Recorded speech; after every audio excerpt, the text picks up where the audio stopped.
الحمد لله وكفى والصلاة والسلام على خاتم الأنبياء محمد المصطفى وعلى آله المجتبى اللهم صل على سيدنا محمد النبي الأمي الهاشمي وعلى آله وأصحابه نجوم الهدى أما بعد فقد قال الله تبارك وتعالى في القرآن المجيد والفرقان الحميد أعوذ بالله من الشيطان الرجيم بسم الله الرحمن الرحيم وننزل من القرآن ما هو شفاء ورحمة للمؤمنين ولا يزيد الظالمين إلا خسارا. وقال في مقام آخر بسم الله الرحمن الرحيم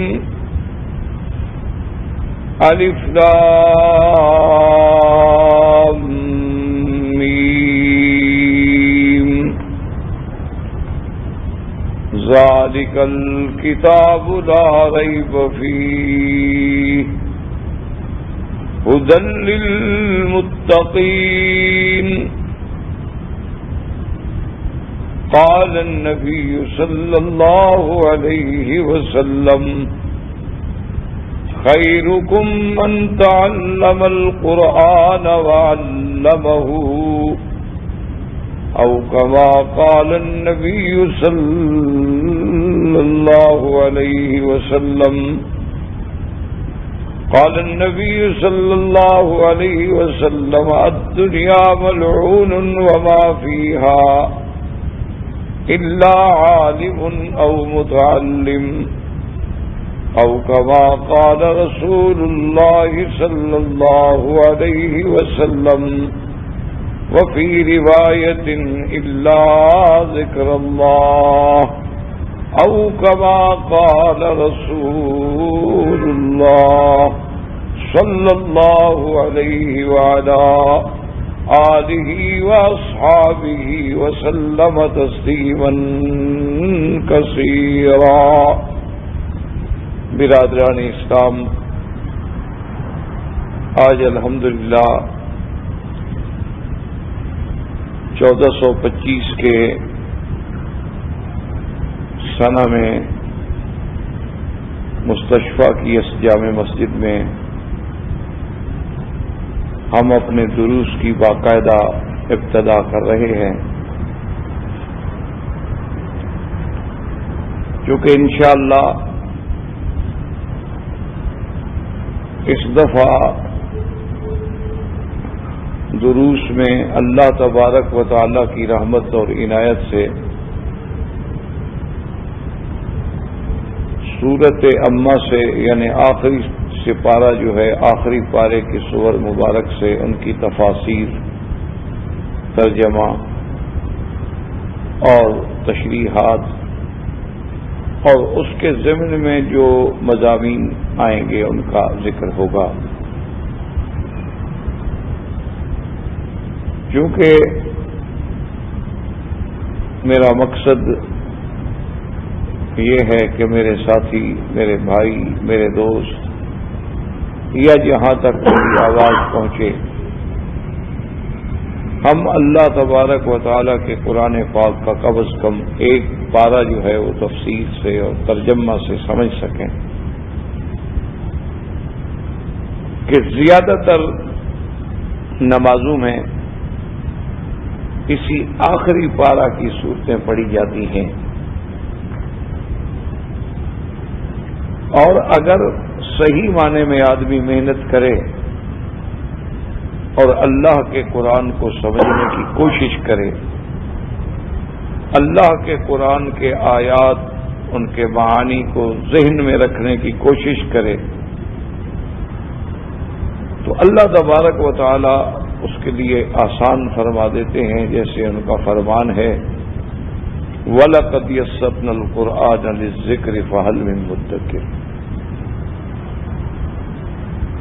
تو اسی ذہن میں اور اسی ارادے سے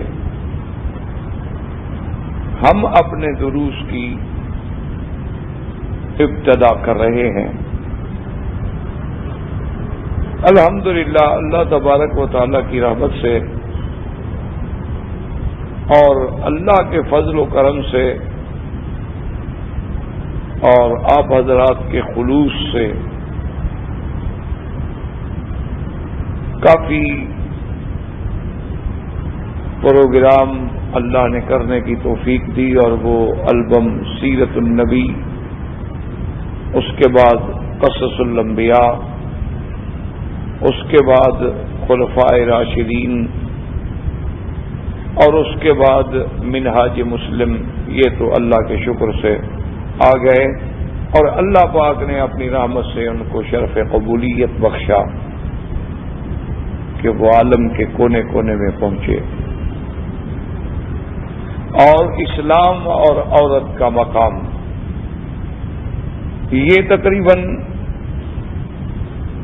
البم تیار ہے لیکن ابھی منظر عام پہ نہیں آیا۔ تو اب اس سال کی ابتدا جو ہے اس کے لیے ہم نے قرآن مقدس کے آخری پارے کی تفسیر کا پروگرام رکھا ہے، تاکہ لوگ، میرے بھائی، میرے سننے والے، جب نماز پڑھیں تو کم از کم قرآن کو سمجھ سکیں۔ جب امام کے پیچھے ہوں، امام قرآن کی تلاوت کر رہا ہو نماز جہریہ میں، تو جو سمجھ کے پڑھنے میں اللہ پاک نے حلاوت رکھی ہے وہ نہ سمجھنے میں تو نہیں ہو سکتی۔ یہی وجہ ہے کہ عرب لوگ ہم سے بہت آگے ہیں۔ اس کی وجہ یہ ہے کہ ہم اپنے دینی مدارس میں 13 سال کی محنت کے بعد بھی لغت عربیہ کو بمشکل سمجھنے کے قابل ہوتے ہیں، لیکن ان کو تو بغیر کسی پڑھے ہونے کے، کسی مدرسے میں، کسی نرسری میں، کسی پرائمری اسکول میں جانے کے بجائے کوئی ضرورت ہی نہیں ہے، چونکہ زبان اللہ نے ان کو عربی دی ہے۔ تو اس لیے یعنی ہم جہاں تک 13 سال کی محنت سے پہنچتے ہیں، ان کا تو بچہ پہلے دن پہنچ جاتا ہے۔ یہی وہ وجہ ہے کہ آپ دیکھتے ہیں کہ ائمہ حرمین، ائمہ حرم مکی ہو یا مسجد نبوی ہو یا اور مساجد ہوں اس مملکت میں، تو جب وہ تلاوت کرتے ہیں تو آپ نے دیکھا ان کی خاص کیفیت ہوتی ہے، ان پہ ایک رکت طاری ہوتی ہے۔ جہاں آیات وعید آتی ہیں، عذاب کی آیات آتی ہیں تو کانپ جاتے ہیں، جہاں آیات وعد آتی ہیں، نصر آتی ہیں، بشارت ہے، فتوحات ہیں، اللہ کی رحمتیں ہیں، تو وہاں آواز کے اندر بھی وہ خوشی کا احساس ہوتا ہے۔ وجہ کیا ہوتی ہے کہ وہ اس معنی کو سمجھ گئے۔ یعنی آپ حیران ہوں گے کہ ہمارے ملک میں انڈو پاک سمجھ لیں، ان میں بنگلہ دیش ہے، ہندوستان ہے، پاکستان ہے، اور بھی دیگر اسلامی ممالک ہیں۔ ہمارے ہاں قرآن مقدس جو طبع ہوتے ہیں، جو چھاپے جاتے ہیں، جو تقسیم ہوتے ہیں، جو پڑھے جاتے ہیں، آپ نے دیکھا ہے ماشاءاللہ 30 پارے ایک جگہ جمع ہوتے ہیں، لیکن ان کو اس طرح جمع کیا گیا ہے کہ جیسے آدمی نے پورے حروف گن لیے ہوں اور ان کو تقسیم کر دے 30 پہ، اور جہاں جہاں وہ یعنی بنے وہاں سے پارے کی حد لگا دے، چاہے آیت مکمل ہو چاہے نامکمل ہو۔ تو یہ کتنی بڑی غلطی ہے کہ ہم آج تک قرآن پاک کے اجزاء کو بھی صحیح طریقے سے ترتیب نہ دے سکے۔ اب آپ دیکھ لیں کہ جہاں سورت یوسف علیہ السلام کا قصہ ہے، تو اب آیت تو کہیں جا کے ختم ہوگی وما ابرئ نفسی ان النفس لامارۃ بالسوء، لیکن انہوں نے سپارہ پہلے ختم کر دیا۔ اسی طریقے سے آپ 14ویں میں دیکھیں، اسی طریقے سے آپ 16واں پارے میں سورۃ قحف میں دیکھیں کہ یعنی ایک بات جو چل رہی ہے وہ بات مکمل ہی نہیں ہوئی لیکن سپارہ ختم ہو گیا۔ لیکن اس کے بعد اگر آپ کسی عرب ملک کے مطبوعہ قرآن کو دیکھیں تو ان میں یہ غلطیاں نہیں ملیں گی آپ۔ وجہ کیا ہے کہ وہ سمجھتے ہیں کہ بھی بات ختم کہاں ہو رہی ہے، بات شروع کہاں سے ہو رہی ہے۔ تو ہم صرف سپارے کو پورا کرنے کے لیے، حالانکہ یہ سپارے جو ہم نے بنائے اپنی آسانی کے لیے بنائے ہیں، کوئی سرکار دو عالم کا حکم تو نہیں ہے کہ 30 سپارے بناؤ۔ یہ 30 سپارے جو ہم نے بنائے ہیں صرف ہماری آسانی کے لیے ہیں کہ ہمیں یاد کرنے میں آسانی ہو، ہمیں پڑھنے میں آسانی ہو، ایک پارہ اٹھایا پڑھ لیا۔ ورنہ کوئی یعنی کتاب و سنت کی روشنی میں تو ہمیں حکم نہیں ہے کہ قرآن کو 30 پاروں میں تقسیم کر دو۔ قرآن پاک کے تو منازل ہیں، قرآن پاک کے تو اپنے اجزاء ہیں، قرآن پاک کے تو سور ہیں، اور سور کے پھر احکام ہیں کہ یہ طوال مفصل ہیں، یہ اوساط مفصل ہیں، یہ قصار مفصل ہیں۔ اسی طرح پھر سور کی تقسیم ہے کہ یہ سور مکیہ ہیں اور یہ سور مدنیہ ہیں۔ اب ہم نے دیکھ لیا ہوتا ہے اس لیے کہ لکھا ہوتا ہے کہ یہ سورت مکی ہے یا سورت مدنی ہے، اور ہمیں یہ بھی یعنی آپ دیکھیں کہ کئی مقامات پہ آپ جائیں گے، مثلا آپ اپنے ملک میں نظر دوڑائیں کہ آپ حیران ہوں گے کہ مثلا وہاں کوئی دکانوں کا نام، کوئی کسی ادارے کا نام یا کسی اپنے مرکز کا نام، لیکن وہاں جب وہ لکھیں گے تو لکھیں گے المکہ، یعنی مکے کے ساتھ الف لام لگا ہوگا، اور مدینہ منورہ کے ساتھ مدینہ منورہ۔ حالانکہ یہ بالکل الٹ بات ہے۔ وہ ایک عالم کا واقعہ ہے، لطیفہ علمی ہے کہ کچھ طالب العلم جو تھے مدت کے بعد اپنے استاد کو ملنے کے لیے آئے، وہ تھے میری طرح کے اجمی، یعنی وہ خاص عرب نہیں تھے۔ تو جب آئے تو استاد نے پوچھا، مدت ہو گئی، استاد نے پہچانا نہیں کون ہو، اس نے کہا میں نا جی تم کہاں سے آئے؟ انہوں نے کہا جی نا من مدینہ تھا الل مکہ تھے۔ تو استاد چپ ہو گیا، ان کا ملنے آئے ہیں بیچارے، اب ان کو میں کیا شرمندہ کروں۔ تو خیر استاد نے ان کے لیے چائے وائے منگائی، ناشتہ کرایا، چائے پلائی، آخر استاد نے شفقت کی، اور انہوں نے پھر جب اجازت دی تو کہا کہ حضرت کوئی خدمت ہمارے دن میں، کوئی کام ہو؟ انہوں نے فرمایا کہ ہاں ایک کام ہے۔ انہوں نے کہا کیا کام؟ انہوں نے کہا الف لام مکے سے لے جاؤ اور مدینے کے ساتھ لگا دینا۔ اب ان کو بے وقوفی کا احساس ہوا کہ ہاں بھئی مکے کے ساتھ تو الف لام لگ ہی نہیں سکتا، المکہ کہنا تو غلط ہے، اور مدینے کو بغیر الف لام کے ذکر کرنا غلط ہے، اس کو تو کہنا ہی المدینہ المنورہ پڑے گا۔ تو ان کو اب غلطی کا احساس ہوا کہ ہم نے کیا کر دیا۔ تو انہوں نے کہا بس ایک ہی میرا کام ہے کہ الف لام کو یہاں سے اٹھا لو اور مکہ سے لے جاؤ اور مدینہ منورہ میں جا کے اس کو لگا دینا۔ تو میرے کہنے کا مقصد یہ تھا کہ جب آدمی اتنی سی بات بھی نہ سمجھتا ہو تو اللہ کا قرآن کیسے سمجھے گا؟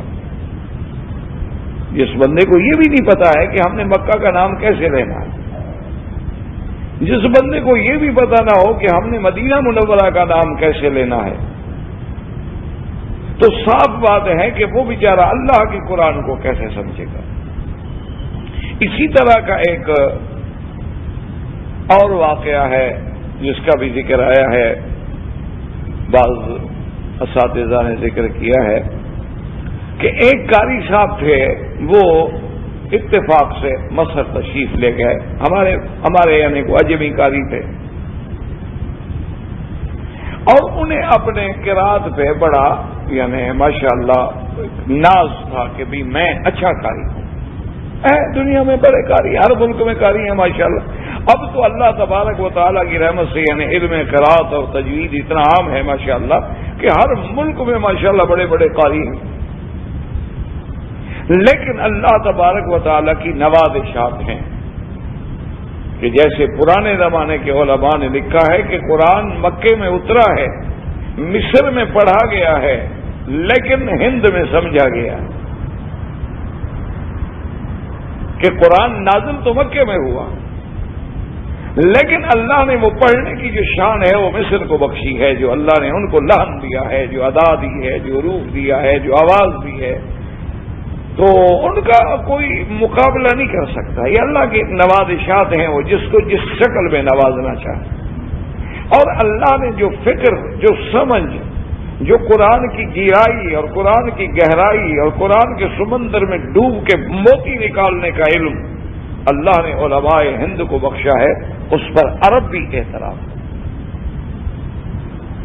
یعنی عرب کے بڑے بڑے لوگ جو ہیں وہ بھی معترف ہیں اس بات کے کہ واقعی یہ ماننا پڑے گا کہ علماء ہند نے کتنے بڑے خدمات ہیں ان کے قرآن۔ بلکہ اللہ کی شان دیکھیں کہ اللہ نے جتنا علماء عجم سے کام لیا ہے، یعنی غیر عرب لوگوں سے اللہ نے جتنا کام لیا ہے، یہ بھی ایک یعنی عجیب شان ہے میرے مولا، ورنہ تو عرب کا مقابلہ ہم کیسے کر سکتے؟ عرب کو تو اللہ نے یعنی اپنے کلام ہونے کا شرف بخشا ہے۔ اللہ تبارک و تعالیٰ نے عرب کے اندر اپنے انبیاء کی بعثت فرمائی اور سب سے بڑے امام الانبیاء کو عرب میں سے بھیجا۔ اللہ تبارک و تعالیٰ نے نزول قرآن کا محور و مرکز و محبت جو ہے وہ عرب کو قرار دیا۔ اللہ تبارک و تعالیٰ نے مرکز ہدایہ جو کعبہ ہے وہ عرب میں رکھا، تو عرب کا لا شک کا بھی ذالک ان کا ایک فضل ہے، اللہ نے ان کو نوازا ہے، ہمیں ان کا اعتراف ہے۔ لیکن اس کے ساتھ اللہ نے عجم سے بھی کام لیا، یعنی اب آپ دیکھیں کہ سیاستہ کی وہ کتابیں، یعنی جنہیں سیاستہ کہا جاتا ہے، یعنی 6 صحیح کتابیں جنہیں پورے پاکستان میں دیکھ لیں اور مدارس دینیہ میں دیکھ لیں، دورہ حدیث کے نام سے پڑھایا جاتا ہے، اور ہمارے طالب کا معراج علم یہ ہوتا ہے کہ وہ تمام کتابیں پڑھنے کے بعد جب دورہ پڑتا ہے تو ہم کہتے ہیں کہ ہاں بھی اب اس نے الحمدللہ علم پڑھ لیا۔ تو اللہ کی شان دیکھیں کہ وہ 6 کتابیں جو ہیں حدیث کی، جن میں سب سے بڑی کتاب بخاری شریف ہے، مسلم ہے، جنہیں اصح الکتاب بعد کتاب اللہ کا شرف ملا ہے، لیکن صحیح بخاری کو کس نے لکھا ہے؟ ابو اسماعیل محمد بن عبداللہ البخاری، جو بخارا سے تھا، یعنی ایک اجمی تھا۔ کہاں بخارا اور کہاں جناب اللہ نے کیسا کام لیا۔ تو اسی طرح آپ دیکھیں کہ کوئی کتاب جو ہے نیسابور والوں نے لکھی، اسی طرح سنن ترمذی والوں نے لکھی، اسی طرح کسی اصفہان والے نے لکھی۔ تو یہ اللہ کی شان ہے کہ اللہ نے عجم سے بھی بڑا کام لیا۔ تو اتفاق یہ تھا جناب کہ وہ قاری صاحب مصر میں تشریف لے گئے، اور وہاں جا کر جو اس زمانے میں بڑے قاری ہوں گے، کیونکہ مصر میں تو ماشاءاللہ ہر دور میں قاریوں کا ایک جمع غفیر رہا ہے، تو اس زمانے میں جو بڑے قاری تھے ان کی خدمت میں گئے، ملے جا کے انہوں سے کہا کہ بھئی میں فلاں ملک سے آیا ہوں، تو میں الحمدللہ قاری القرآن ہوں اور اتنا عرصہ میں نے قرآن پڑھایا ہے تجوید سے، تو میرا شوق تھا، میں نے سنا تھا کہ مصر میں بڑے بڑے اساتذہ فن ہیں، تو میں نے کہا کہ وہاں جا کے ان سے ملاقات کروں، ان کو اپنا قرآن سناؤں، ان کا قرآن سنوں۔ تو قاری صاحب نے کہا کہ بہت اچھا، اہلاً و سہلاً، آپ نے بڑا اچھا کیا، آپ اتنا سفر کر کے آئے ہیں، آپ میرے گھر میں تشریف رکھیں، لیکن اس وقت مجھے ایک اہم کام کے لیے باہر نکلنا ہے، اور میں انشاءاللہ زیادہ سے زیادہ 2 گھنٹے میں واپس آ جاؤں گا۔ تو وہ قاری صاحب جو تھے اپنے مہمان کو گھر میں چھوڑ کے، تو ان کی ایک چھوٹی بہن تھی 15-16 سال کی بچی، تو انہوں نے کہا کہ بیٹا ایک تو مہمان کا خیال رکھنا، جو ان کی ضرورت ہو، ان کے ضروریات ہوں وہ ہر حال میں پورا کریں، ان کا اکرام، ان کی توقیر، ان کی عزت و اعزاز میں کوئی فرق نہ آئے، اور دوسرا، اگر یہ برا نہ مانے تو ان سے تھوڑا بہت قرآن شریف بھی سن لیں۔ تو خیر وہ چلے گئے، تو انہوں نے چائے وائے پلائی اور اس کے بعد انہیں کہا کہ فضیلت شیخ اگر آپ برا نہ مانیں تو آپ مجھے بھی تھوڑا سا قرآن شریف سنا دیں۔ تو انہوں نے جناب قرآن شریف سنایا، سورۃ یوسف تلاوت کی۔ بچی نے سن لیا۔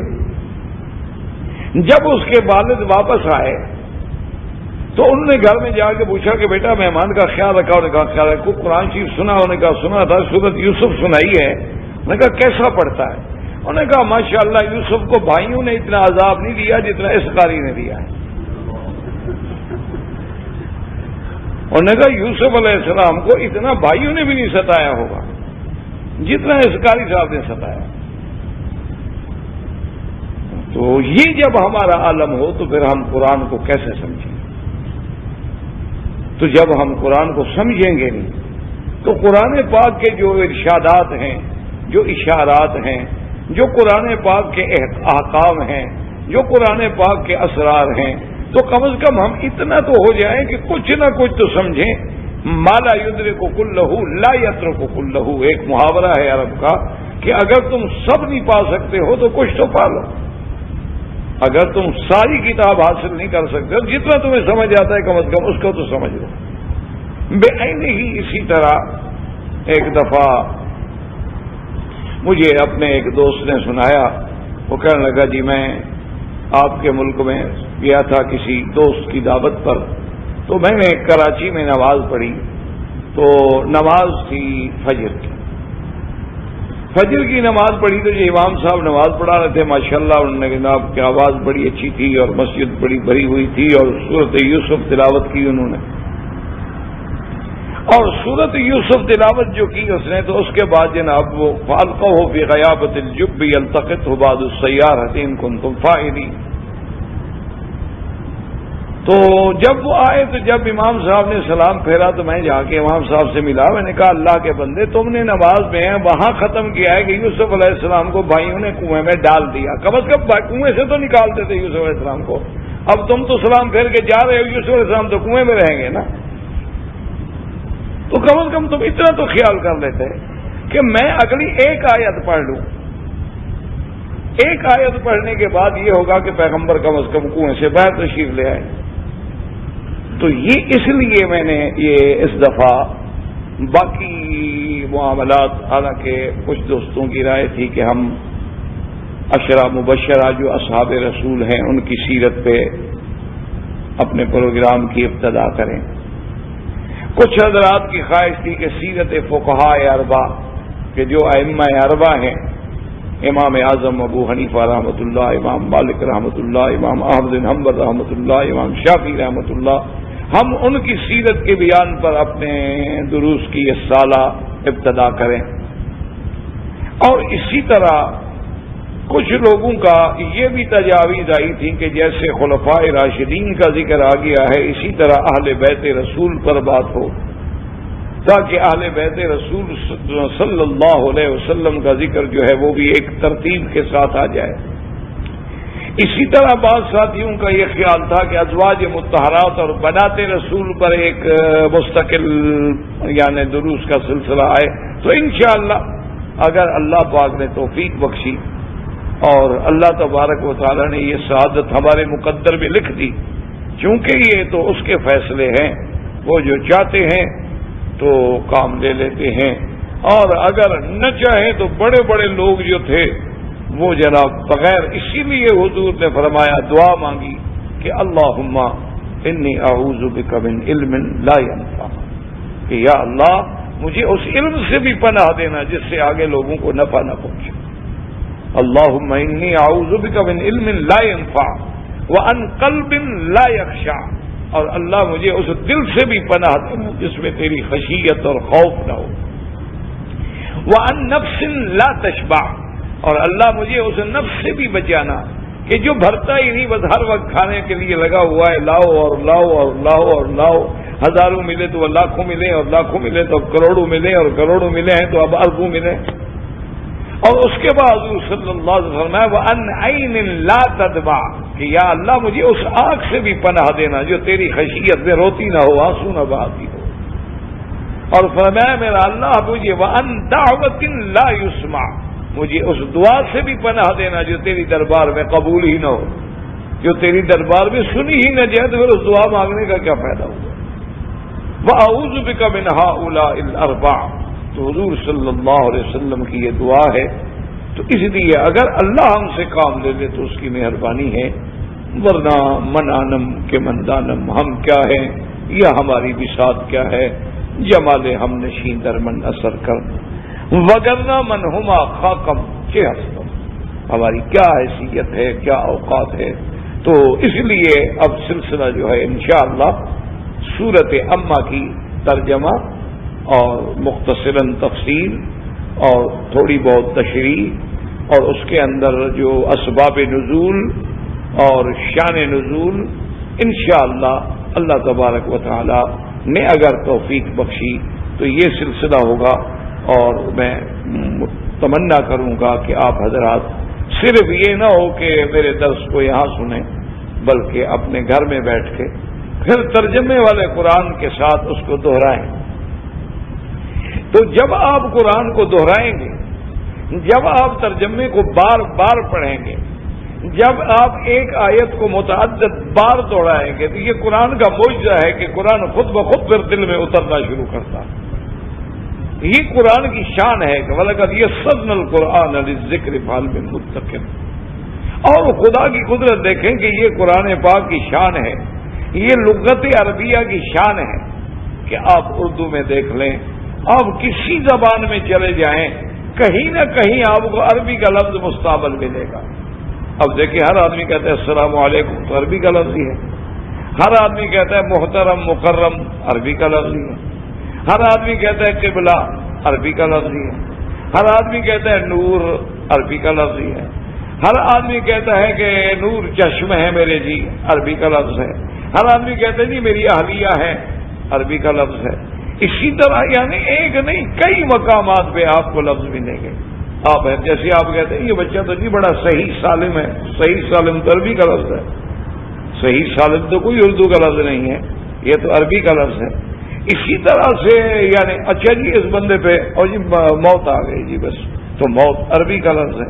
تو اللہ کی شان یہ ہے کہ یہ الفاظ ہمارے ہاں ویسے بھی مستعمل ہیں، یعنی اردو زبان میں بھی مستعمل ہیں اور اسی طرح اور دیگر زبانوں میں بھی مستعمل ہیں۔ صرف یہ ہوتا ہے کہ ان الفاظ پر تھوڑا سا غور کرنا ہے، تھوڑا سا تدبر کرنا ہے اور تھوڑا سا تفکر کرنا ہے۔ تو جب آدمی تدبر و تفکر سے کام لیتا ہے تو اللہ کی شان ہے کہ اللہ پاک قرآن کو آسان کر دیتے ہیں اور قرآن پاک جو ہے پھر اس کو سمجھ آنا شروع ہو جاتا ہے۔ اور اسی طرح آداب تلاوت ہے۔ یہ قرآن ایک ایسی کتاب ہے کہ اس کے پڑھنے کے بھی آداب ہیں۔ اسی لیے اب آپ دیکھ لیں کہ نماز کے اندر کتنی کیفیات ہیں، قیام ہے، رکوع ہے، سجود ہے، قعدہ ہے، تشہد ہے، لیکن کسی حالت میں قرآن پڑھنے کی اجازت نہیں ہے ما سوائے قیام کے، یعنی آپ قرآن رکوع میں نہیں پڑھ سکتے۔ حالانکہ نماز رکوع تو اہم چیز ہے نماز کی، یعنی اہم فرائض میں سے ہے، اس کے بغیر نماز ہوتی نہیں۔ سجود ہے، سجدہ ہے، آپ اس کے بغیر نماز نہیں ہوتی، لیکن سجدے میں آپ قرآن نہیں پڑھ سکتے۔ آپ اتحیات میں جب بیٹھتے ہیں تو آپ قرآن نہیں پڑھ سکتے۔ اچھا قرآن کی کوئی آیت بطور دعا چاہے آ جائے، لیکن قرآن بحیثیت قرآن تلاوت نہیں کر سکتے۔ وجہ کیا ہے کہ اللہ نے قرآن کو ایک عظمت دی ہے، قرآن کو اللہ نے امام بنایا ہے، قرآن کو اللہ نے مقتدا بنایا ہے۔ قرآن جو ہے اللہ تبارک و تعالیٰ کا ایک ایسا کلام ہے کہ اس کے لیے ضروری ہے کہ ہم احترام میں کھڑے ہو کے، حتیٰ کہ نماز میں بھی کھڑے ہو کے تو پڑھ سکتے ہیں، جھک کے نہیں پڑھ سکتے۔ اسی طرح علماء نے لکھا ہے کہ آداب قرآن کا یہ تقاضا ہے کہ لا یمسہ الا المطہرون، کہ شریعت کا حکم ہے کہ آدمی اگر ناپاک ہے، حدث اکبر ہے یا حدث اصغر ہے، کیا معنی وضو نہیں ہے تب بھی قرآن کو نہ چھوئے۔ اچھا اسی طرح غسل جنابت کی ضرورت ہے تب بھی قرآن کو نہ چھوئے۔ اسی طرح میری بیٹی حیض کی حالت میں ہے یا نفاس کی حالت میں ہے تب بھی قرآن کو چھونا منع ہے۔ دنیا کی ہر کتاب کو ہاتھ لگایا جا سکتا ہے لیکن قرآن اتنا مقدس ہے، قرآن کی اتنا عظمت ہے کہ اس حالت میں اس کو ہاتھ لگانا منع کیا گیا۔ اسی لیے قرآن پاک کے بارے میں اللہ فرماتے ہیں فی صحف مکرمۃ مرفوعۃ مطہرۃ بأیدی سفرۃ کرام بررہ، کہ قرآن جو ہے وہ تو لوح محفوظ میں۔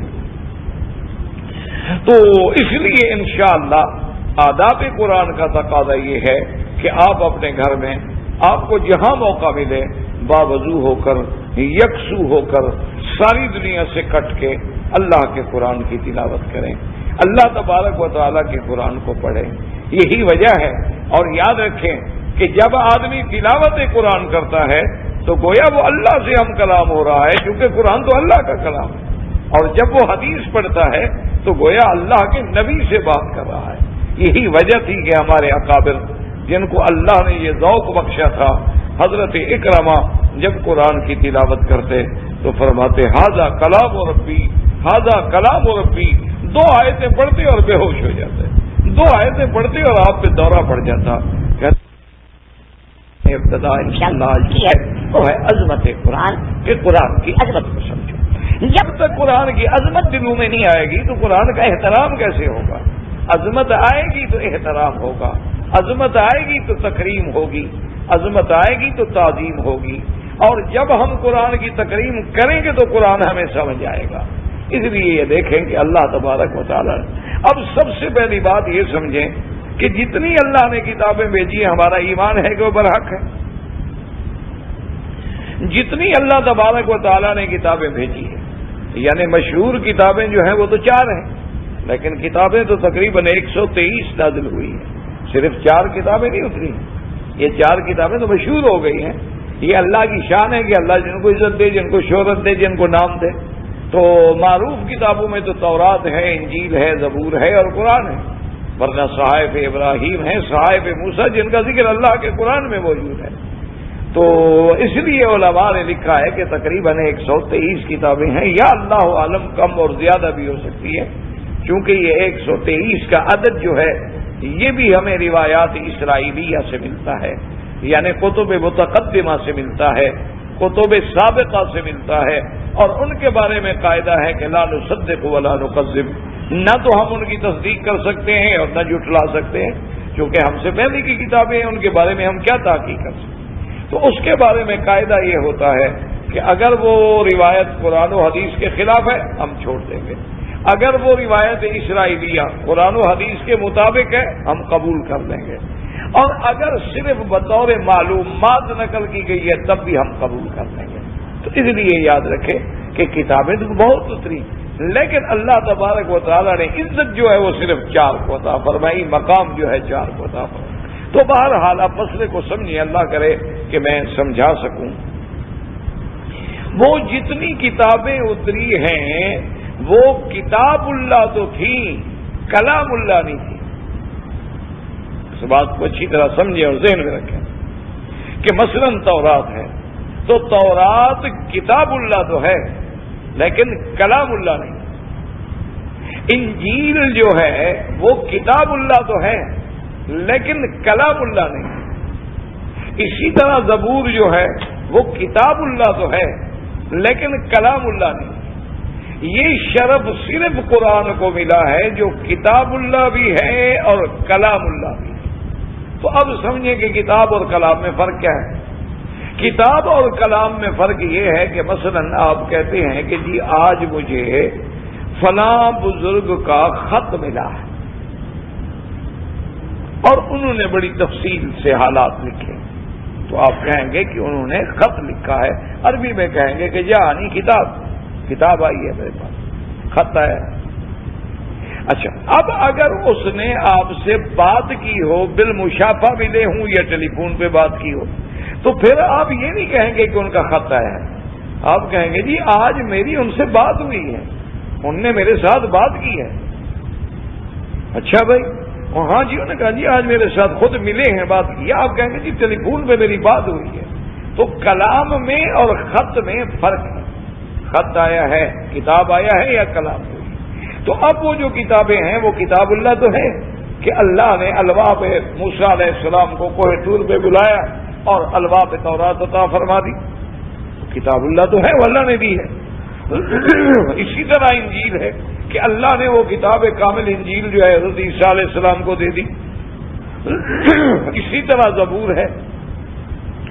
لیکن قرآن کی طرح وہ کتاب اللہ کے ساتھ کلام اللہ نے، قرآن جو ہے وہ اللہ نے خود جبریل کو سنایا. جبریل پہ اللہ نے خود قرآن پڑھا ہے، پھر اس کو لوح محفوظ میں محفوظ کر دیا گیا. لوح محفوظ سے پھر آسمان دنیا پہ بیت العزا میں اتارا گیا. اسی لیے قرآن میں آپ دیکھیں گے دو لفظ آتے ہیں. ایک لفظ آئے گا انزلناہ، کہیں لفظ آتا ہے نزلناہ. مثلا انا انزلناہ فی لیلۃ القدر وما ادراک ما لیلۃ القدر. تو انزلناہ شہر رمضان الذی انزل فیہ القرآن. تو یہاں بھی انزلہ، انزلہ انزلہ. کتاب انزلناہ الیک، محمد مصطفیٰ ہم نے آپ پر کتاب اتاری. الحمدللہ الذی انزل علی عبدہ الکتاب ولم یجعل لہ عوجا. وہاں بھی انزلہ.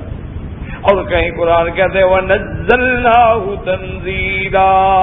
نزلہ، تو یاد رکھیں کہ انزلہ اور نزلہ میں کیا فرق ہے.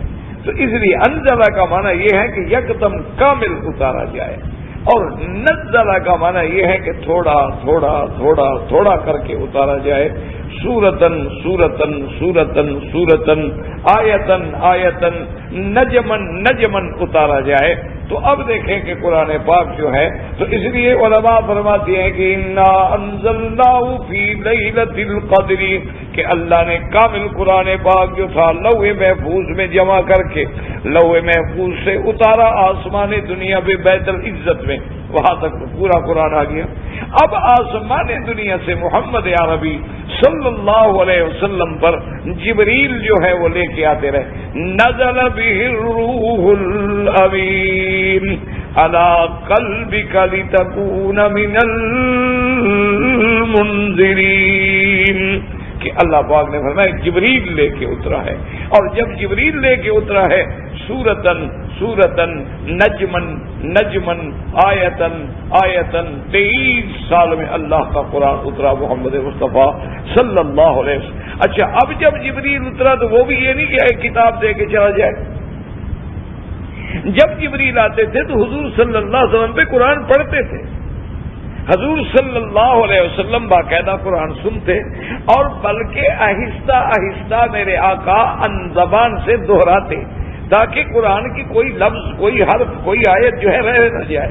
تو اللہ نے حکم دے دیا کہ میرے محبوب آپ فکر نہ کریں، لا تحرک به لسانک لتعجل به ان علینا جمعہ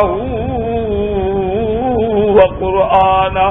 اس لیے آپ دیکھیں علماء کہتے ہیں کہ نبی اور غیر نبی کے پڑھنے میں اتنا فرق ہے. غیر نبی جب تک زبان نہ ہلائے پڑھ نہیں سکتا، اور نبی کا مقام یہ ہے کہ زبان ہلانے کی بھی ضرورت نہیں ہے، اللہ خود پڑھا دیتے ہیں. صلی اللہ علیہ وعلا آلہ واصحابہ وسلم تسلیما کثیرا. اللہ نے فرمایا کہ آپ بالکل زبان کو بھی حرکت نہ دیں. لا تحرک به لا تحرک به لسانک لتعجل به ان علینا جمعہ وقرآنہ. میرا مدنی قرآن کا جمع کرنا بھی ہمارے ذمے، قرآن کا پڑھانا بھی ہمارے ذمے، آپ کے سینے میں جمانا بھی ہمارے ذمے، اور پھر اس کو کھول کے اس کی تفسیر و تشریح کا ثم ان علینا بیانہ، اس کا بیان بھی سمجھانا ہمارے ذمہ ہے. تو یہ جو ہے یہ کلام اللہ ہے کہ اللہ نے جبریل نے محمد رسول اللہ صلی اللہ علیہ وسلم پہ پڑھا. تو اب کتاب کی شکل میں بھی آیا، کلام کی شکل میں بھی آیا. تو یہ شرف صرف قرآن کو ملا ہے کہ قرآن کتاب اللہ بھی ہے اور کلام اللہ بھی. اچھا، اسی میں یہ نقطہ بھی سمجھ لیں کہ ساری کتابیں جو ہیں ختم ہو گئی. تورات ہے لیکن محرف ہے، مغیر ہے، مبدل ہے. اصلی تورات تو نہیں ہے، تورات تو اب موجود ہے. لیکن موجودہ تورات جو ہے اتنا محرف ہے، اتنا مغیر ہے، اتنا مبدل ہے کہ آپ تصور نہیں کر سکتے، حیران ہو جائیں تورات اگر موجودہ دیکھیں آپ۔ اچھا انجیل ہے وہ تو اس سے بھی آگے ہوئے کام، یعنی وہ تو انجیل 4 ہو گئے، انجیل مقوقس ہے، انجیل لوقا ہے، انجیل یوحنا ہے، اور سب کہتے ہیں کہ ہمارا انجیل صحیح ہے دوسرا غلط ہے۔ جو لوگ انجیل لوقا کو مانتے ہیں وہ کہتے ہیں کہ صرف یہی صحیح ہے، باقی تینوں غلط ہے۔ اچھا مقوقس والے کہتے ہیں نہیں جناب ہمارا نسخہ جو ہے وہ تو صحیح ہے باقی غلط ہے۔ ہم کہتے ہیں تم چاروں سچ کہتے ہو، باقی غلط ہیں، سارے ہی غلط ہیں، تم چاروں سچے ہو اللہ کی رحمت سے، کیونکہ چاروں کے چارے جو ہیں محرف ہیں، مغیر ہیں، مبدل ہیں، یعنی آپ حیران ہوں گے، نعوذ باللہ نعوذ باللہ ثم نعوذ باللہ کہ ان میں ایسی چیزیں ہیں کہ انسان پڑھ نہیں سکتا۔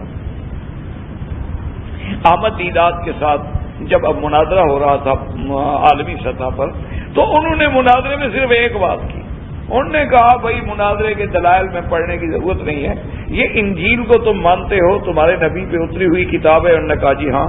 انہوں نے کہا انجیل اس وقت موجود ہے؟ انہوں نے کہا جی ہاں موجود ہے۔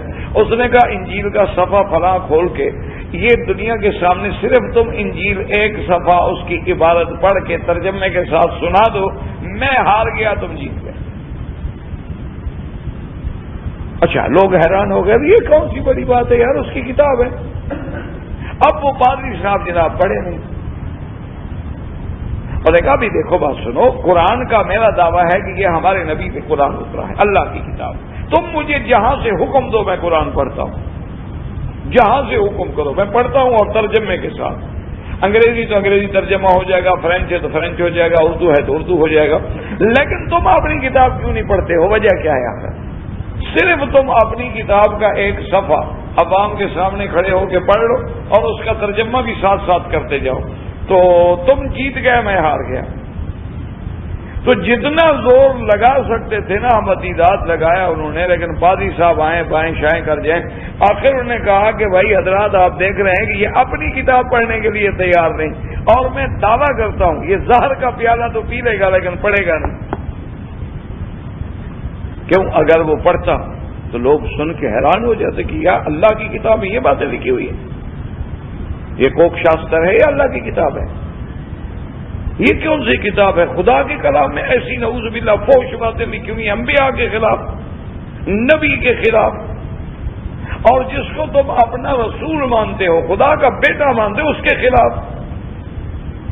تو اس لیے ہمیشہ یاد رکھیں کہ وہ ساری کی ساری بدل گئی، ختم ہو گئی، لیکن قرآن نہ بدلا، موجود ہے، محفوظ ہے، اور قیامت تک محفوظ ہے۔ یعنی اندازہ کریں کہ قرآن غیر محرف لا یزید فیہا ولا ینقص منہا، ایک حرف نہیں بڑھ سکتا، ایک حرف کم نہیں ہو سکتا، محفوظ ہے اور قیامت تک محفوظ ہے۔ جب صحابہ کے زمانے میں انطاکیہ کے رہنے والے لوگ جو تھے وہ آئے صحابہ کی خدمت میں، انہوں نے کہا کہ بھائی بات یہ ہے کہ قرآن پاک میں واقع آتا ہے نا کہ موسیٰ علیہ السلام اور حضرت خضر علیہ السلام جو تھے وہ دونوں تشریف لے آئے، تو حتیٰ اذا اتیا علی اہل قریۃ استطعما اہلہا فابوا ان یضیفوہما، کہ بستی والوں نے ان کو مہمان نوازی نہ کی اور مہمان بنانے سے انکار کر دیا۔ فوجد فیہا جدارا یرید ان ينقض فاقامہ، ایک دیوار گر رہی تھی تو حضرت خضر نے اس دیوار کو سیدھا کر دیا، تو موسیٰ علیہ السلام جلال میں آ گئے، انہوں نے کہا عجیب لوگ ہیں، انہوں نے تو ہمارا احترام بھی نہیں کیا، کہ مہمان نوازی تو حق ہے شرعاً عقلاً ہر لحاظ سے، لیکن آپ ان کا کام کر رہے ہیں۔ تو یہ واقعہ قرآن میں موجود ہے۔ تو وہ انطاکیہ کے علاقے کے لوگ تھے، وہ آئے صحابہ کی خدمت میں، انہوں نے کہا کہ جناب ہمارے اوپر یہ اتنا بڑا اللہ نے قرآن میں ہمارا یہ واقعہ لکھ کے ہمیں ایسا رسوا کیا ہے کہ ہم تو قیامت تک رسوا ہوتے رہیں گے کہ وہ کیسے بدبخت لوگ تھے کہ دو پیغمبروں کو مہمان نوازی نہیں کی، اللہ کے پیغمبر ان کے گھر میں آئے، کیسے شریف لوگ تھے بھائی، کہ نبی موسیٰ علیہ السلام خضر موجود ہیں لیکن مہمانی سے انکار کر دیا۔ تم ایسا کرو کہ جو مرضی آئے ہم سے لے لو، جتنا ہمارے ذمے رکھو نا جی وہ ہم بھرنے کے لیے تیار ہیں، صرف ایک نقطے کا ہی فرق ہے نا، فابوا، اس کو عطاؤ کر دو بس، لفظ تو ایک ہی لفظ ہے نا. فَأَبَوْا نیچے نقطہ ہے تو انکار، اوپر ڈال دو تو وہ آئے، وہ اتیان کے معنی میں ہو جائے گا تو ہم ذلت سے بچ جائیں گے، ورنہ ہم تو قیامت تک ذلیل ہوتے رہیں گے کہ کیسے بستی والے. کیوں ایک نقطے سے، جیسے کسی اردو والے نے بھی کہا ہے نا کہ ہم دعا لکھتے رہے اور تم دغا پڑھتے رہے. ایک ہی نقطے نے محرم سے مجرم کر دیا، تو ہوتا تو ایک ہی نقطہ ہی ہے نا. اب اس کو محرم لکھیں گے ٹھیک ہے، اگر نقطہ ڈال دو تو وہ مجرم ہو جائے گا، نقطہ نکال دیں تو محرم ہو جائے گا. تو اس لیے انہوں نے کہا جی کہ اگر اباؤ کو اتاؤ کر دیں نا کہ اتاؤ ماں کہ وہ تو آئیں گے دعوت دیں، اور یہاں تو ہے اباؤ کہ انہیں انکار کیا کہ دعوت دیں. تو صحابہ نے کہا بدبختو کیا کہہ رہے ہیں، یہ تو اللہ کا قرآن ہے، ہم کس نسخے میں بدل دیں؟ جو قرآن اللہ نے سینوں میں محفوظ کر دیا اس کا نقطہ کون بدلے گا؟ جو قرآن اللہ تبارک و تعالی نے حضور کی امت کے سینوں کو قرآن کے لیے ان کا ایک مقام بنا دیا ہے، اس کو کون بدلے گا؟ تو قرآن تو نہیں بدلا جا سکتا، قرآن کا تو ایک حرف نہیں بدلا جا سکتا. یعنی ابھی آپ دیکھ لیں کہ 1425 سال گزر گئے ہیں، آج بھی اللہ کا قرآن اسی طرح محفوظ ہے، اسی طرح تر و تازہ ہے، اسی طرح بالکل رتب ہے جیسے حضور پاک پہ گویا کہ آج اترا. تو اس کی وجہ سمجھیں کہ وہ کتابیں تو گم ہو گئیں، محرف ہو گئیں، مبدل ہو گئیں، لیکن قرآن نہ بدلا. وجہ کیا تھی کہ وہ کتاب اللہ تو تھی لیکن کلام اللہ نہ تھی. کلام اللہ کی صفت ہے، جب اللہ باقی ہے تو اس کا کلام بھی باقی ہے، اس میں کیسے تغیر آ سکتا ہے؟ یا تو اللہ تبارک و تعالی جو ہیں وہ بھی تو باقی ہے نا، دائم ہیں. الاول والآخر والظاہر والباطن وہو بکل شیء علیم. جب کچھ نہیں تھا تو خدا تھا، اور جب کچھ نہیں ہوگا تو خدا ہوگا. تو جب وہ باقی تو اس کی صفت کلام بھی باقی ہے. کیونکہ اللہ تبارک و تعالیٰ کا قرآن کتاب اللہ بھی ہے اور کلام اللہ بھی ہے، اس لیے اللہ پاک نے اس کو یہ مقام بخشا ہے جو کسی کتاب کو نہیں بخشا.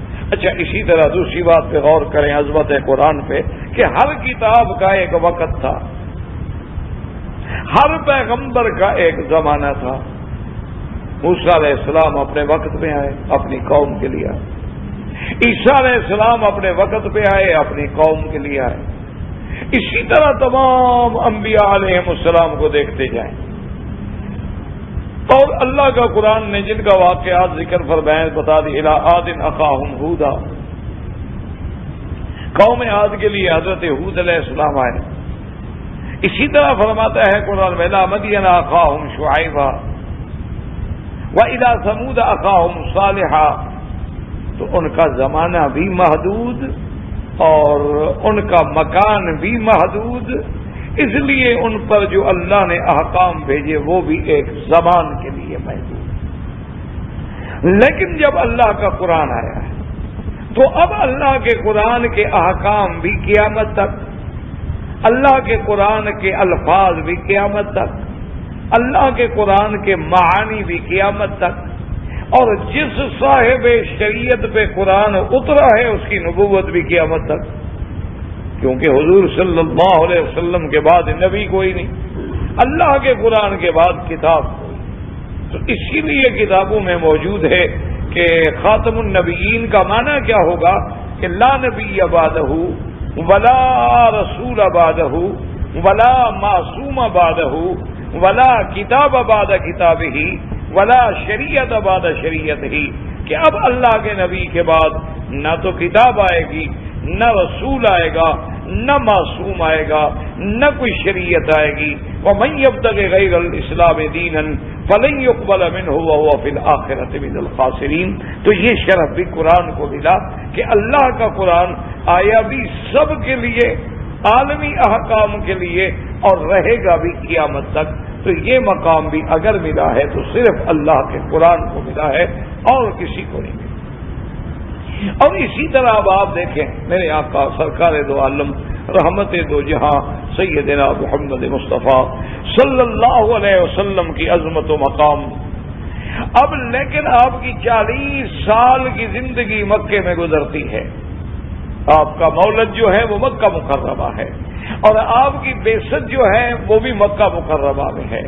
آپ کا بچپن جو ہے وہ بھی مکہ مکرمہ میں ہے، آپ کا شباب جو ہے وہ بھی مکہ مکرمہ میں ہے، آپ اسی مکی زندگی میں صادق بھی ہیں، امین بھی ہیں، حضور صلی اللہ علیہ وسلم سے سب کو محبت بھی ہے، لیکن جب پوچھا جاتا ہے تو نام حضور بتلاتے تھے انا محمد ابن عبد اللہ. جب تعارف ہوتا کہ من محمد ابن عبد اللہ. اچھا، کبھی کبھی حضور صلی اللہ علیہ وسلم اپنے دادے کا نام بھی لے لیتے تھے، انا ابن عبد المطلب. تو عبد المطلب حضور کے دادا ہیں، یعنی محمد ابن عبد اللہ ابن عبد المطلب ابن ہاشم ابن عبد مناف قصی ابن کلاب ابن مرئی حضور کا شجرہ ہے. تو اب اندازہ فرمائیں عظمت کلام کا، عظمت قرآن کا، کہ جب تک قرآن نہیں اترا ہے تو حضور کا نام جو ہے محمد ابن عبد اللہ ہے، لیکن جب قرآن کی آیات مبارک اترتی ہیں اور غار حرا میں جبریل اترتا ہے اور سب سے پہلے قرآن کی 5 آیتیں لے کے آتا ہے اور حضور صلی اللہ علیہ وسلم پہ وحی کی ابتدا ہوتی ہے، اب اللہ نے حکم دے دیا کہ میرے محبوب اب جو کوئی پوچھے گا تو اب آپ محمد الرسول اللہ. تو یعنی آپ کو محمد الرسول اللہ کے مقام پہ پہنچانے والا کون ہے؟ قرآن. آپ کو مقام نبوت سے سرفراز کرنے کا علامت کیا ہے؟ قرآن ہے، کہ سب سے پہلے آپ پہ وحی اتری، آپ پہ قرآن اترا.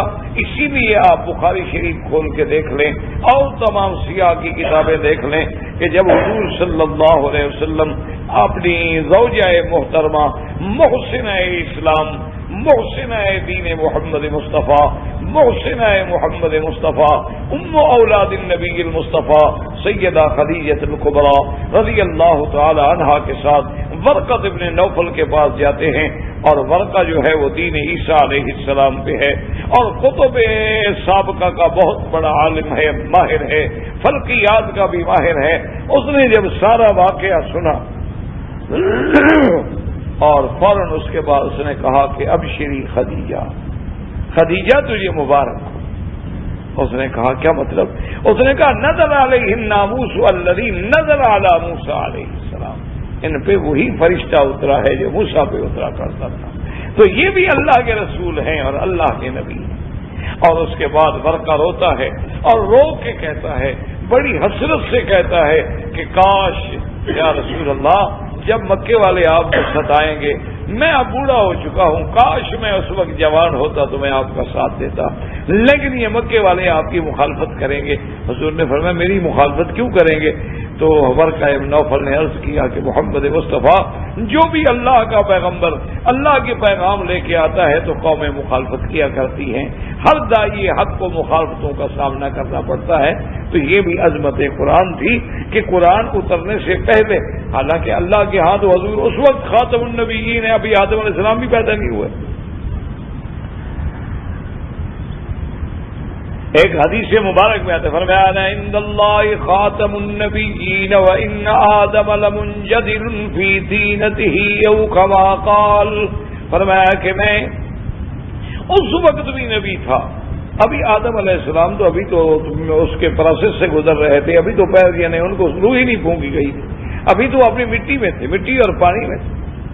تو مانا کیا ہے؟ یعنی اللہ کے علم میں تو ہر چیز پہلے سے تھی، کیونکہ اللہ تبارک و تعالیٰ نے تو آسمان و زمین کے پیدا کرنے سے بھی 2000 سال پہلے 2000 سال پہلے سب سے پہلے اول ما خلق اللہ القلم، اللہ نے قلم پیدا فرمائی اور اس کے بعد حکم دیا اکتب ما کان وما یکون وما هو کائن الی یوم القیامہ، کہ اب لکھ دو جو ہو رہا ہے، جو ہوگا اور جو قیامت تک ہوگا. تو جو قیامت تک ہوگا تو اس میں حضور کی نبوت سب چیزیں لکھی گئی. ابھی تو عالم پیدا ہی نہیں ہوا، لیکن مقصد یہ ہے کہ ایک ہے حضور کے بارے میں نبوت کا فیصلہ ہو جانا، وہ تو عالم ارواح سے بھی پہلے ہو گیا، لیکن ایک ہے اظہار بعثت اور اعلان نبوت، وہ تب ہوا جب اللہ کا قرآن اترا محمد الرسول اللہ پہ صلی اللہ علیہ وعلا آلہ واصحابہ وسلم تسلیما کثیرا کثیرا. تو یہ مقام جو ہے یہ بھی اللہ نے اپنی اس کلام کو عظمت دی. اچھا، اسی طرح علماء نے فرمایا کہ اب آپ دیکھیں، غور کریں کہ قرآن ایک ایسی کتاب ہے، اور اسی کتاب کے بارے میں آپ کو اتنا ذکر ملا کہ موسیٰ علیہ السلام کو اللہ نے طور پہ بلایا اور تورات دے دی، اس سے زیادہ کوئی تفصیل نہیں۔ لیکن یہ کلام اللہ ہے کہ جس کے بارے میں اللہ پاک نے تمام تفصیلات، تمام جزئیات کا ذکر کیا ہے۔ فرمایا بل هو قرآن مجید فی لوح محفوظ، کہ قرآن کو کہاں محفوظ کیا گیا؟ لوح محفوظ میں جو 7ویں آسمان پہ۔ اچھا، یہ تو اس کا مقام ہو گیا۔ اب اس کو جناب اتارا گیا، کب اتارا گیا؟ فرمایا انا انزلناہ فی لیلۃ القدر، ہم نے لیلۃ القدر میں اتارا۔ اب یہ دماغ میں آتا تھا کہ لیلۃ القدر پتہ نہیں کب ہوگی، فرمایا شہر رمضان الذی انزل فیہ القرآن، ہم نے رمضان کے مہینے میں اتارا۔ تو علماء کو سمجھ آ گیا کہ لیلۃ القدر رمضان میں ہوتی ہے، کہ قرآن رمضان میں اتارا گیا، لیلۃ القدر میں اتارا گیا، یعنی رات بھی بتائی گئی، مہینہ بھی بتایا گیا، وہ جگہ بھی بتائی گئی۔ اچھا، لے کے کون آیا؟ فرمایا نزل بہ الروح الامین، اس کو لے کے آنے والا جبریل ہے، جس کا لقب روح بھی ہے اور جس کا لقب امین بھی ہے، جو امانت والا ہے، خیانت نہیں کرتا۔ یعنی اندازہ کریں کہ اللہ نے اس کی 2 صفتوں کا ذکر کیا، ایک صفت الروح اور دوسری صفت امانت۔ روح کی صفت کے ذکر کرنے سے سمجھ آیا کہ جیسے روح کے بغیر ہماری زندگی نہیں، روح ختم، موت آ گئی۔ تو اللہ تبارک و تعالی نے یعنی ہمارے ایمان کی روح جو ہے وہ قرآن ہے، جیسے ہماری جان کے لیے تو یہ روح ہے نا جو ہمارے اندر ہے، لیکن ہمارے ایمان کو بھی روح چاہیے، وہ روح کیا ہے؟ قرآن ہے، اس لیے کہ اس کو لانے والے کا لقب بھی روح ہے اور قرآن کا لقب بھی روح ہے۔ وَكَذَلِكَ أَوْحَيْنَا إِلَيْكَ رُوحًا مِّنْ أَمْرِنَا، اللہ نے قرآن کو روحن بھی فرمایا، تو قرآن بھی روح اور لانے والا بھی روح۔ اور دوسرا یہ بھی فرما دیا کہ جبریل امانت والا ہے۔ میرا اللہ، فرشتے تو سارے معصوم ہوتے ہیں، گناہوں سے بھی پاک ہوتے ہیں، کھانے سے پاک، پینے سے پاک، گناہوں سے پاک، تو اس میں خیانت کا تو کوئی تصور ہی نہیں ہو سکتا، تو پھر یہ امانت کا ذکر کیوں کیا گیا؟ تو اللہ تبارک و تعالیٰ تو علیم بذات الصدور ہیں، علام الغیوب ہیں، اللہ جانتے تھے کہ ایک دور آئے گا، کچھ لوگ ایسے بھی پیدا ہوں گے جو کہیں گے کہ جناب جبریل قرآن لایا تو تھا حضرت علی پر، لیکن وہ بھول گیا یا غلطی کر گیا اور لے گیا محمد نبی پر، حالانکہ قرآن تو علی پہ اترا تھا، لیکن وہ بھول کے ادھر لے گیا۔ تو اللہ نے پہلے فرما دیا وہ امانت والا ہے، وہ اسی پہ لے جائے گا جس پہ میں حکم دوں گا، وہ خیانت نہیں کرے گا۔ تم ایسے غلط تصورات آنے والے لوگوں سے پہلے یاد رکھ لو۔ تو نزل بہ الروح الامین، اچھا لے آنے والے کا نام بھی بتا دیا۔ اچھا لے کے کہاں آیا؟ کس کے؟ فرمایا علی قلبک، محمد مصطفیٰ تیرے دل پہ اتارا۔ اتنی علماء نے فرمایا ہے کہ آسمانوں میں باعزت مقام جو ہے وہ لوح محفوظ تھا، سمائے دنیا میں بیت العزت تھا، اور زمین میں سب سے اعلیٰ مقام قلب محمد مصطفیٰ تھا، کہ یا اللہ نے وہاں قرآن رکھا یا یہاں قرآن رکھا۔ اسی لیے تو بی بی عائشہ کہتی تھی نا کہ جس نے نبی میرے پاک کو سمجھنا ہو کان خلقہ القرآن، کہ میرے محمد مصطفیٰ کی سیرت جو ہے وہ قرآن ہی تو ہے، کہ جو یعنی حضور صلی اللہ علیہ وسلم کی، اس لیے بعض علماء کہتے ہیں کہ جس نے قرآن کو دیکھنا ہو مصحف کو عملی شکل میں تو محمد رسول اللہ صلی اللہ علیہ وسلم کو دیکھ لیں، تو یہ مقام جو ہے۔ اچھا اب جناب لے آئے علی قلبک لتکون من المنذرین، اور میرا اللہ کس لغت میں قرآن اتارا گیا؟ انگریزی میں ہے، اردو میں ہے، فرمایا نا بلسان عربی مبین، اس کو ہم نے لسان عربی میں اتارا ہے، قرآن عربی لعلکم تعقلون۔ تو یہ عظمت بھی صرف اللہ کی کتاب کو ملی ہے کہ جس کی تمام جزئیات کا ذکر اللہ نے قرآن میں کر دیا ہے۔ وآخر دعوانا ان الحمدللہ رب العالمین وما علینا الا البلاغ۔ جو ہیں اللہ کو منظور ہے تو 9:30 بجے سے شروع ہوں گے، تو ذرا پابندی سے مہربانی کیا کریں۔ چونکہ میرے لیے پھر بعد میں جو جتنا میں لیٹ ہوں گا میرے صبح کے بھی درس ہوتے ہیں.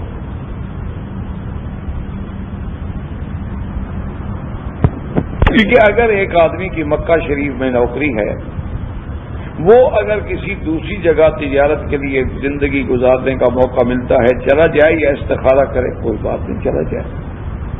مکے میں رہنا کچھ شرعن ہم پر حکم تو نہیں نا کہ ہم لازم مکے میں رہیں، یہ تو کوئی حکم نہیں. مکے میں تو حکم ہے ہمیں حج کرنے کا یا عمرہ کرنے کا، بلکہ امام ابو حنیفہ رحمۃ اللہ علیہ کے نزدیک تو مکے میں مستقل قیام کرنا جائز ہی نہیں. امام ابو حنیفہ رحمۃ اللہ علیہ فرماتے ہیں کہ مستقل مکے میں قیام ہی نہ کرو. وہ کہتے ہیں کہ اپنے ملک میں رہ کے مکے کو یاد کرو، یہ بہتر ہے کہ مکے میں رہ کے اپنے ملک کو یاد کرو، کہیں ایسا نہ ہو کہ بے ادبی ہو جائے. اور پھر یہاں اگر غلطی ہوگی اللہ معاف کرے، قرب سلطان آتش سوزا بہت، تو باقی رہا میرا بھائی، آپ کو جہاں کام ملتا ہے آپ جائیں، کوئی ضروری نہیں کہ آپ لازماً مکے میں رہیں. ہاں اگر آپ اب آ چکے ہیں، اللہ پاک نے رکھا ہے، تو اگر آپ استخارہ کرنا چاہتے ہیں وہ بھی کر سکتے ہیں، لیکن استخارہ کی کوئی وجہ بھی تو ہونا. شرعن تمہارے لیے وہاں جانا بھی جائز ہے، مکہ چھوڑنا بھی جائز ہے، مکے میں رہنا بھی جائز ہے. کہتے جی کہ قرآن پاک الفاظ اور معنی دونوں کے مجموعے کا نام ہے. اگر فقط نماز میں معنی سے قرات کی جائے تو پھر جب دونوں کا نام ہے تو معنی سے کیسے قرات کی جائے گی؟ یہ تو آپ اپنے سوال کو خود رد کر رہے ہیں کہ جب قرآن نام الفاظ و معنی دونوں کا ہے تو اب اگر صرف معنی پڑھیں گے تو پھر الفاظ تو نہیں پڑھیں گے تو قرآن تو نہ رہا. قرآن تو تب ہوگا جب الفاظ بھی ہوں اور معنی بھی ہوں، یعنی الفاظ ہوں اور معنی سمجھ رہے ہوں آپ. یہ تو نہیں ہوتا کہ الفاظ الگ پڑھیں گے معنی الگ پڑھیں گے. تو اسی لیے قرآن نماز کے اندر کسی بھی ترجمے کے ساتھ، یعنی مثلا ذالک الکتاب لا ریب، یہ کتاب جس میں کوئی شک نہیں، یہ پڑھے نماز میں، نماز نہیں ہوگی.